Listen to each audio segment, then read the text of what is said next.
سورہ مومنون کی یہ جو 11 آیت ہیں یہ ذاتی طور پر میری بہت ہی پسندیدہ آیت ہیں، اور جب ان کو پڑھتے ہیں بس یہ دعا ہوتی ہے کہ اللہ تعالیٰ ہمیں ایسا ہی بنا دے جیسا آپ ہمیں دیکھنا پسند کریں گے، ہمیں سچ مچ اپنا پسندیدہ بنا لیجئے۔ اب یہاں مومنین کی صفات بیان کرنے کے بعد خود انسان کی جو زندگی ہے اور اس کی جو تخلیق ہے، اس کے مختلف مراحل میں ایمان کے جو دلائل پائے جاتے ہیں وہ پھر ذکر کیا اللہ رب العزت نے۔ اللہ رب العزت فرماتے ہیں اور ہم نے انسان کو مٹی کے ست سے پیدا کیا، مٹی کے ست سے پیدا کیا،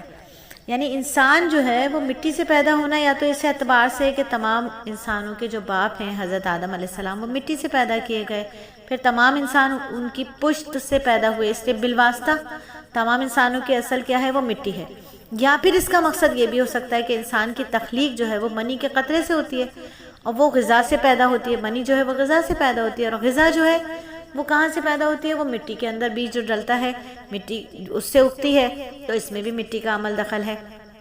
اللہ فرماتے ہیں ہم نے انسان کو مٹی کے ست سے پیدا کیا، پھر ہم نے اسے ٹپکی ہوئی بوند کی شکل میں ایک جگہ محفوظ رکھا۔ محفوظ جگہ کیا ہے؟ رحم مادر ہے، ماں کے پیٹ میں جو ایک جگہ ہے اس کو رحم کہتے ہیں، اور جب تک رحم میں بچہ ہوتا ہے اسے دنیا کی کوئی حاجت کوئی پریشانی نہیں ہوتی۔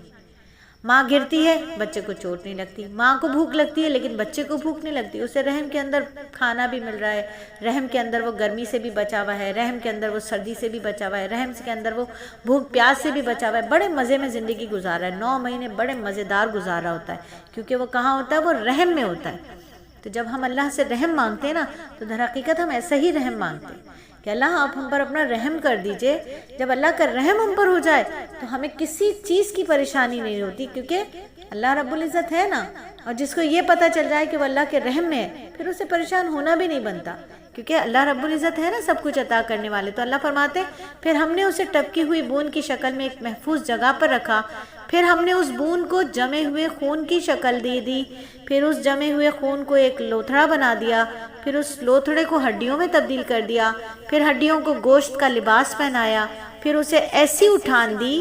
کہ وہ دوسری مخلوق ہی بن کر کھڑا ہو گیا۔ غرض یہ بڑی شان ہے اللہ کی جو بڑے کاریگروں سے بڑھ کر کاریگر ہے۔ پھر اس سب کے بعد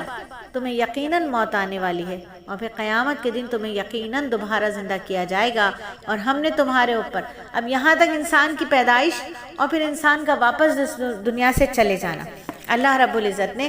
مرحلہ وار بتا دیا۔ قرآن نے شکم مادر میں انسانی وجود کے